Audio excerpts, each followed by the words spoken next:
Тесла разгоняется до сотни за 2 секунды. Но почему они такие быстрые? Давай разбираться.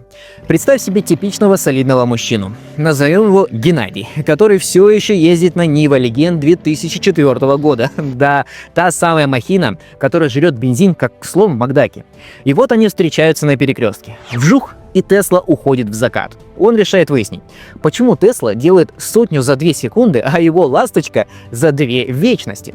Открывает капот, а там целая инженерная головоломка. Жмешь на газ, открывается заслонка, воздух идет в двигатель, топливо впрыскивается, свеча поджигает смесь, взрыв, поршень толкает коленвал, коленвал крутит распредвал, распредвал открывает еще клапаны. И вот спустя 1000 механических «ну давай уже!»